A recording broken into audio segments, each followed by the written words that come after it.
Bonjour et bienvenue à tous dans ce webinaire Falco pour apprendre à utiliser le module facturation de vente comme point d'accès également PayPal. Vous allez pouvoir créer vos factures de vente et vos notes de crédit via votre application Falco et directement les envoyer sur le réseau PayPal à leurs destinataires, à vos clients. On aura évidemment dans ce module tout ce qui concerne les devis. Vous allez pouvoir créer également des devis, gérer la notion d'article, toute la liste de biens et services que vous allez proposer à vos clients, la liste de vos clients et finalement les factures récurrentes. Et donc on va un peu voir ensemble ces prochaines minutes comment on va configurer notre module de facturation et comment vous allez pouvoir envoyer ces différents documents vers vos clients, que ce soit par mail ou que ce soit au travers du réseau PayPal. Alors, je suis dans mon Falco, dans l'onglet Facturation, Facture, et la première chose qu'on va faire ensemble, c'est aller en haut à droite sur le bouton de configuration générale de votre module. À savoir qu'ici, c'est parce que j'ai déjà été une fois dessus que le bouton se retrouve en haut à droite, mais si c'est la première fois que vous ouvrez Falco, vous aurez un bouton central qui vous invite à démarrer par ce paramétrage général avant de pouvoir utiliser le module facturation. Je clique sur la configuration de mon module et je vais retrouver sur la droite le layout de base du document que je vais envoyer, de la facture que je vais envoyer. Dans la partie de gauche, je vais pouvoir paramétrer ce layout général, le configurer et on va découvrir ensemble les différents points qu'on peut configurer dans la création de nos factures, de nos notes de crédit ou de nos devis. Un petit clin d'œil, vous allez pouvoir créer ce qu'on appelle des profils commerciaux. Vous n'êtes pas obligé de le faire, mais la notion de profil commercial, en fait, un profil va être assigné à un layout, à une structuration de documents.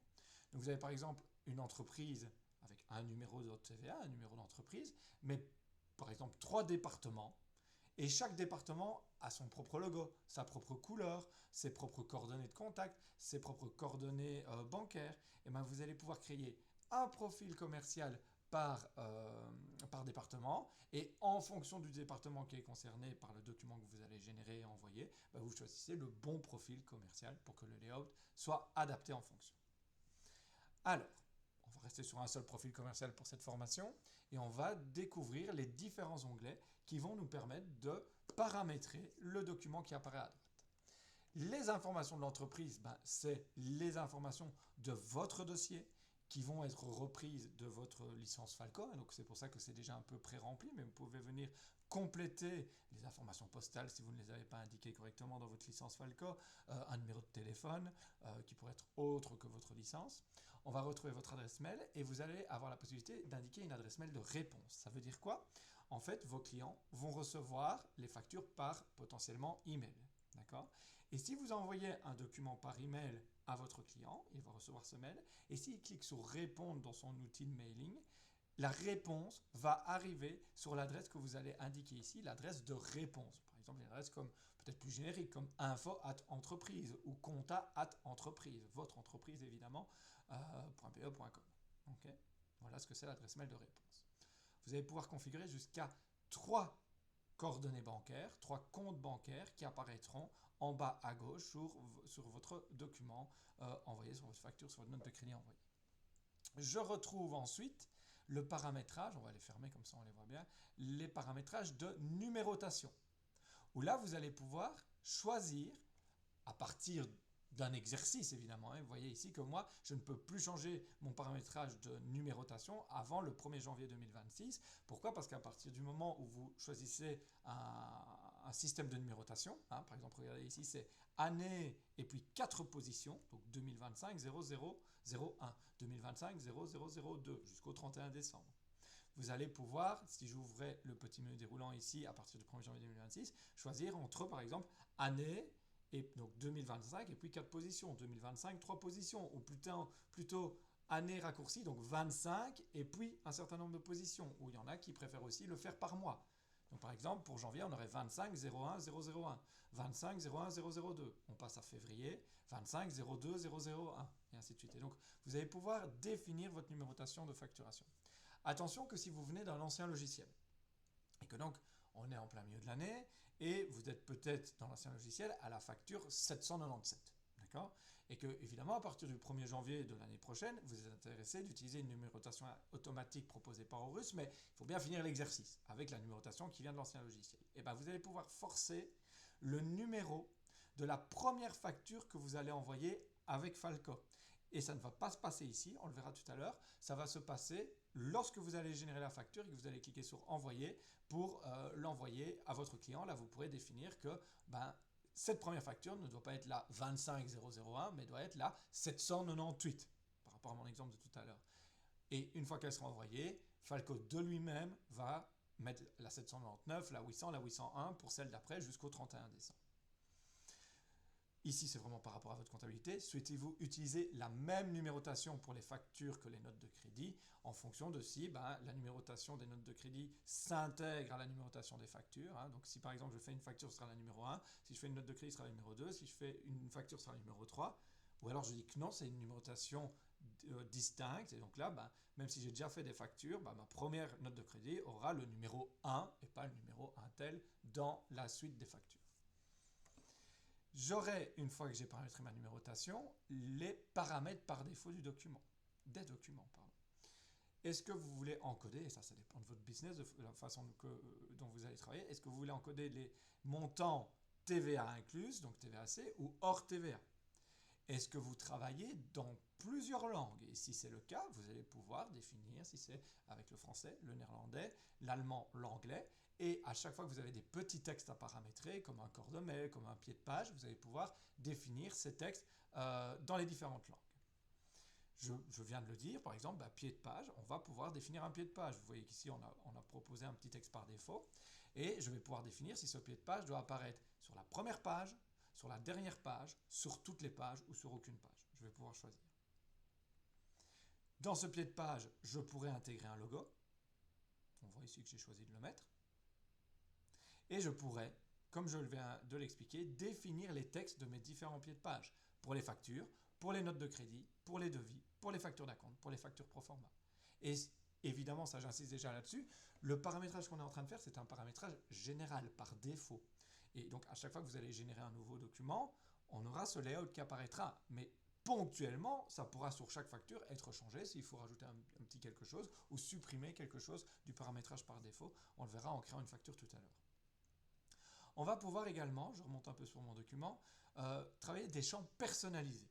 Ils vont apparaître ici en haut à gauche, en dessous de vos coordonnées à vous. On aura d'office le numéro de facture qui sera généré automatiquement par le logiciel Falco, par l'application Falco. Et on va pouvoir rajouter jusqu'à 3 champs personnalisés supplémentaires. Par exemple, ici, j'avais déjà noté le numéro de département. On va mettre des petits points, deux petits points. On pourrait mettre, je sais pas moi, un numéro de client. Et ainsi de suite. Et je vois les espaces qui apparaissent ici et qui apparaîtront à chaque fois que je génère une facture. Je peux, si je le veux, déjà mettre des valeurs par défaut.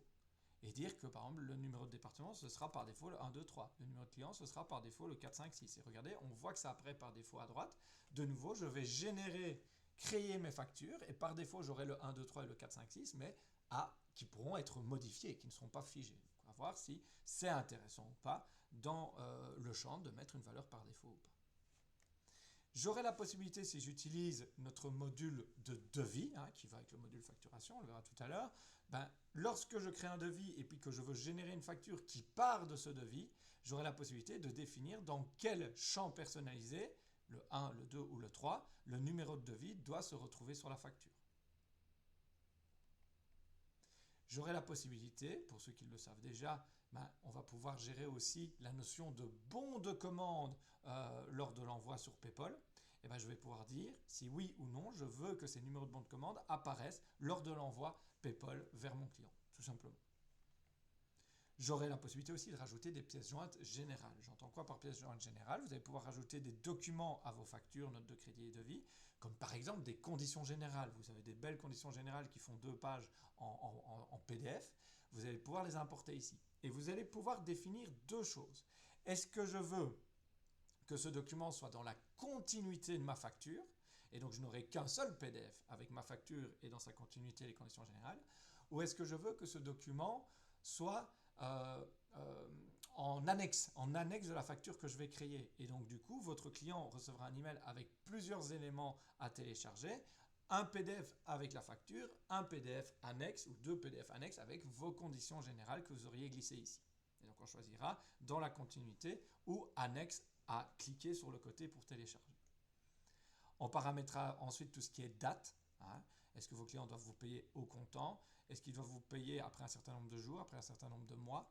Et est-ce que ce nombre de jours ou ce nombre de mois est calculé à la fin du mois, depuis la fin du mois ou après la date facture? Ça, évidemment, par rapport à vos conditions générales et votre façon de fonctionner. Et vous avez un petit rectangle bleu ici pour venir voir si ce que vous avez mis correspond à ce que vous vouliez. Par exemple, ici, aujourd'hui, ce sera jusqu'à telle date 31 octobre 2025 en fonction de mon paramétrage. Comme ça, on a un petit test pour voir si on a bien capté et calculé la chose. Tant pour les factures que pour les devis. On va retrouver des paramètres avancés qu'on peut quand même vite regarder ensemble. J'ai la possibilité de choisir par défaut le positionnement enveloppe pour les coordonnées des clients. Si jamais on est quand même toujours dans un format où on imprime les documents pour après les mettre sous format enveloppe avec une enveloppe avec fenêtre. Hein. Êtes-vous sous le régime de la TVA OSS, donc ça s'adresse qu'à une partie des utilisateurs. Souhaitez-vous afficher l'adresse des clients lors de l'autocomplétion dans l'éditeur de facture? Vous allez voir qu'on va pouvoir choisir avec quel client on va envoyer la facture dans la liste de vos clients. Hein, et en tapant les initiales ou en tapant les premières lettres de votre client, vous allez directement avoir la facture qui va s'auto-remplir en fonction de votre choix. Souhaitez-vous, et ça c'est très intéressant, associer des comptes du plan comptable à vos articles? Alors ça c'est une option qui n'existe que quand votre comptabilité est tenue sur Horus, évidemment. Donc ce que vous allez avoir, c'est la possibilité de venir créer vos articles, on le verra tout à l'heure, hein, donc la liste de services et de biens que vous allez proposer à vos clients, et vous allez avoir la possibilité de relier chaque article à un compte du plan comptable. Donc c'est quand même quelque chose qu'on fait souvent avec son comptable hein, pour avoir une logique, une continuité dans la comptabilité. Et donc par exemple, pour vous rafraîchir la mémoire, tout ce qui est vente, tout ce qui est chiffre d'affaires, ça va se passer sur les codes comptables de classe 7, de classe 70. D'accord? Et donc, vous êtes par exemple un magasin primeur, fruits et légumes, et vous vendez des bananes, des pommes, des poires. Et bien on pourrait mettre 3 articles dans votre FALCO, banane, pomme, poire, articles qui vous serviront à construire vos factures, vos notes de crédit. Et on va dire, sur la fiche de l'article, les bananes, ça doit aller dans la compta sur le 701, les poires sur le 702, les pommes sur le 703. Et comme ça, à chaque fois que je vais générer une facture avec mes articles et envoyer directement la facture dans la comptabilité chez mon comptable qui utilise le logiciel Horus, l'imputation sur les différents codes comptables va se faire automatiquement et donc on aura un reporting très rapide et très poussé.